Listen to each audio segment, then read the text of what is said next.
There's a kind of man almost nobody notices. He eats the same lunch out of the same dented metal box. He drives a truck older than the new guy on the line. And on paper, the whole town thinks he's just scraping by. But that man is quietly building something most people will never touch. And he's doing it with the most boring money rule ever invented.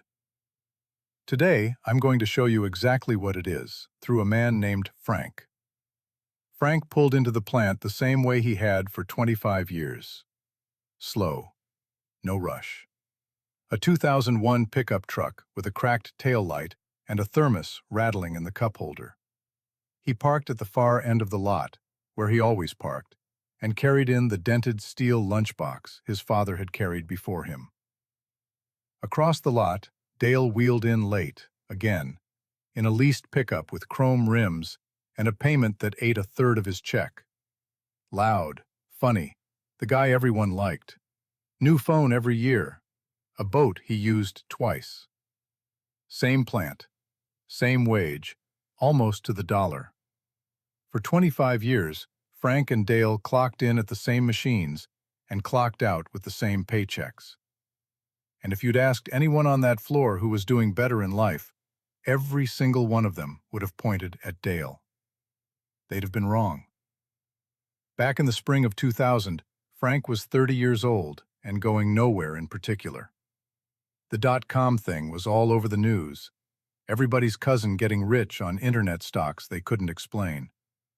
Frank had a mortgage, a baby on the way, and about $40 of breathing room at the end of each month. There was an old machinist on the line named Earl.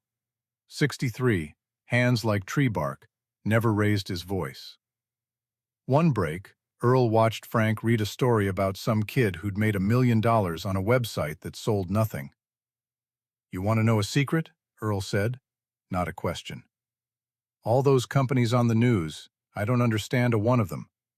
But I understand who makes the valves, who makes the paint, the tools, the motors, the parts every factory in America has to buy, whether the economy's good or bad. Boring companies. Companies that have paid their owners a little more money every single year for 30, 40 years straight." He leaned in. "Buy a little piece of those, every month, $50 each, 10 of them. And when they pay you, and they will pay you, don't you dare spend it. Buy more. Then forget you ever did it." Frank laughed. "That's it?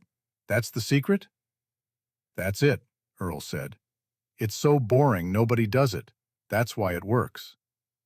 So Frank did the unglamorous thing. $500 a month, $50 each into 10 companies so dull they'd put you to sleep at a barbecue. The people who make the industrial motors, the paint and coatings, the tools, the water heaters, the pumps. Names like Emerson, Dover, Illinois Tool Works, Sherwin-Williams, Genuine Parts. Companies that had raised their dividend every year for decades. And every dividend they paid him, he reinvested, automatically, buying a few more slivers of boring. He didn't tell the guys on the floor. He didn't tell Dale. There was nothing to brag about. And here's the thing about the first few years. They are invisible. By 2003, he'd put in real money and had nothing flashy to show for it. Dale, meanwhile, rolled up in a new truck, and the whole floor gathered around it like the moon landing. Nobody gathered around Frank. Frank just kept feeding the boring machine. Then 2008 hit, and the whole world fell in. The plant cut a shift. Friends got walkout boxes. Frank's account, the boring one he never looked at, dropped by almost half in a few terrible months. On paper, years of $50 deposits just evaporated. He sat at the kitchen table one night with a beer he wasn't drinking, and every instinct in his body screamed the same word. Stop. Pull the money. Save yourself. Let that sit for a second, because this is the exact moment the whole story turns. Not the good years. This one. The worst one. Frank didn't stop. He kept the 500 going, even the month his hours got cut. And what he couldn't see through the fear was that every cheap share he bought in 2008 was a seed he was planting in frozen ground. Factories still needed valves. Houses still needed paint. Those companies kept paying, and Frank kept reinvesting at prices that would never come back that low again. Dale handled it differently. Dale had nothing to fall back on, so when his hours got cut, the boat went back to the bank, and then the truck, in the middle of the night, before he even woke up. The years after the storm were the boring magic. The companies nobody admired started to compound in a way that's almost hard to believe. The dividends, once a trickle of pocket change, turned into a stream, then a river, buying more shares every quarter on their own, whether Frank showed up to work or not. He never upgraded the truck, not because he couldn't, because it ran fine, and none of that stuff mattered to him. He paid the house off early, doing the repairs himself on weekends. And the whole time, the town had it exactly backwards. They felt sorry for Frank in his flannels and his old pickup truck. They envied Dale. There was a widow 2 streets over, Miss Abbott, 71, who'd taught half the town in 3rd grade. Her furnace died in January. She mentioned it once, the way proud people do, not asking, just talking. 3 days later, a heating company showed up and installed a new one.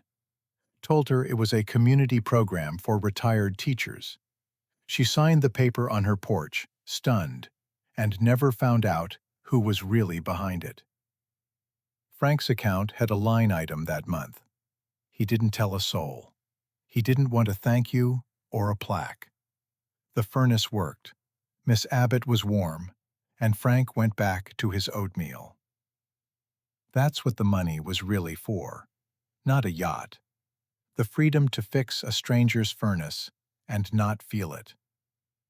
Then 2020 came, and the plant went dark for the 3rd time in Frank's career.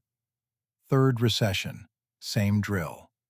The account dropped, the news screamed, and Frank, 50 years old now, gray in his beard, did the only thing he knew how to do. He kept buying. He stayed boring. By the time the world started turning again, the machine he'd been quietly feeding for 20 years had become something else entirely. So here's the number.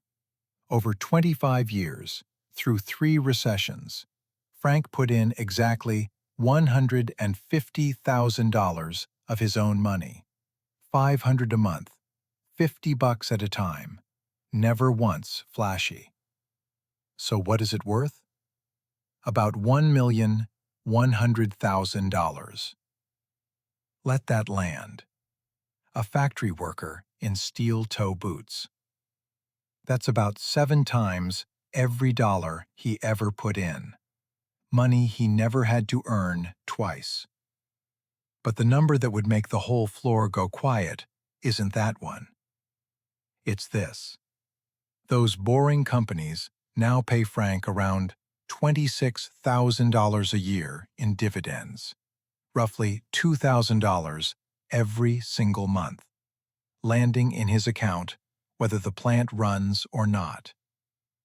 That's about a 17% return every single year on every dollar he originally invested. The man they pitied out-earns his own pension without lifting a finger. It happened on a Thursday. Dale was sitting on his front steps looking like he hadn't slept, because he hadn't. 58 now, still working, still leasing, still 1 bad month from the edge. Frank stopped on his evening walk. "You all right?" Dale almost said fine, the autopilot answer. Then something cracked, and the whole thing came out. The debt, the payments, the panic at 2 a.m. "It's too late for me, Frank. I'm 58. I missed it." Frank sat down on the step beside him. "You didn't miss it. You just haven't started yet. Those 2 things feel the same, but they're not. The best time to plant a tree was 20 years ago. You know the second best time? Today. You don't need to catch up to me, Dale.